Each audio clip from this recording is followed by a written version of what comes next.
కోటిగాని మేమంతా కలిసి బీచ్ లో పాతేశాం. అసలు మ్యాటర్ ఏంటంటే సమ్మర్ సుర్రమంటుందని స్నేహితులంతా కలిసి సరదాగా సిల్లవుదామని సముద్రం దగ్గరికి వెళ్ళాం. మా సిఆర్ గడు బీచ్ కి రావడం ఇదే ఫస్ట్ టైం అంట. కనిపించేదంతా సముద్రమేనా అని చెప్పని అడుగుతున్నాడు. నేను ఆటగాడు రీల్ షూట్ చేస్తుంటే వీళ్ళు మధ్యలో వచ్చి డిస్టర్బ్ చేస్తున్నారు. ఆటగాడు ఉరకలేక మధ్యలో కింద పడిపోయాడు. మా సిఆర్ గడు అయితే మాత్రం భలే కామెడీగా ఉరుకుతున్నాడు.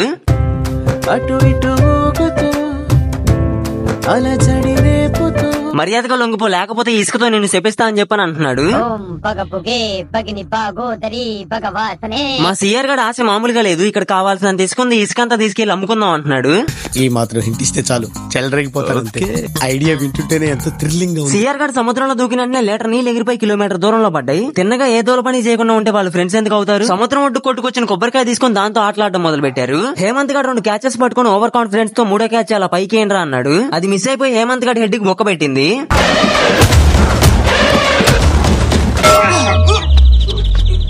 అందుకే ఓవర్ కాన్ఫిడెన్స్ ఉండకూడదు. కోటిగాడు కుదురుగా ఒక దగ్గర ఉండట్లేదని బీచ్ ఒడ్డున పాతేశాం. ఇక్కడ లోపల నాతో పాటు ఇంకేదో ఉన్నట్టుంది, నన్ను బయటికి తీయండిరా అంటున్నాడు.